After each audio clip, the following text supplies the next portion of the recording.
l'article 34 de la loi du 26 janvier 1984, les emplois de chaque collectivité ou établissement sont créés par l'organe délibérant de la collectivité. Il appartient donc au conseil municipal de fixer l'effectif des emplois à temps complet et non complet nécessaires au fonctionnement des services, même lorsqu'il s'agit de modifier le tableau des emplois pour permettre des avancements de grade. En cas de suppression d'emploi, la décision est soumise à l'avis préalable du comité technique. La mise en œuvre de la procédure d'avancement prévue pour cette année au 1er juillet 2021 nécessite l'ouverture des postes au nouveau grade des agents promus dans les filières administratives et techniques.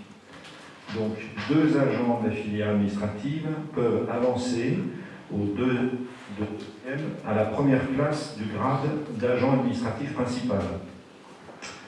Et un agent de la filière technique peut avancer de 2e à première classe du grade d'adjoint technique principal. Il est donc pour ce faire nécessaire et proposé au Conseil de créer 2 emplois d'agent administratif principal de première classe, permanent à temps complet, et de créer un emploi adjoint technique principal de première classe, permanent à temps complet.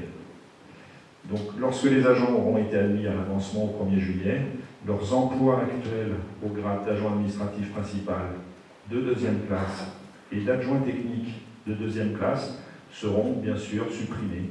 La modification correspondante du tableau des effectifs de la collectivité sera effectuée et proposée au vote du conseil municipal suivant.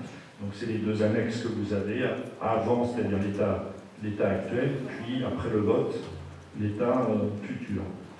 L'ensemble des postes susvisés aujourd'hui ainsi repris dans un document synthétique. Voilà. Les 2 pièces annexées reprennent le tableau des effectifs au 1er avril 2021, tel qu'il se présente avant la présente modification de la situation actuelle, ainsi que dans sa version telle qu'il se présentera après le vote des présents points. Voilà. Il est donc demandé au conseil municipal d'approuver le tableau des effectifs. Oui.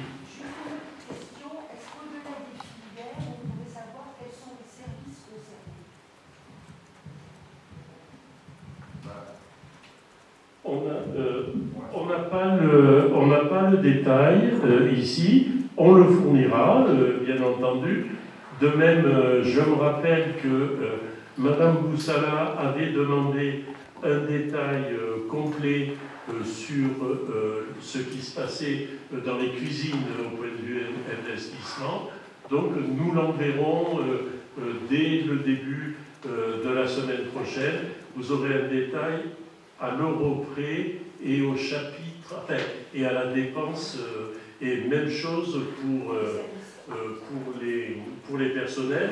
Ce que je peux vous dire globalement, c'est que entre janvier et décembre 2020, les personnels titulaires sont passés de 123 à 122, les auxiliaires et contrats de 14 à 8, et les contrats aidés ont été maintenus à 13. Donc il y a le nombre de postes occupés passé de 150 à 143. Voilà. Est-ce qu'il y a d'autres questions ou remarques ou demandes d'informations? Alors, je vais faire procéder au vote.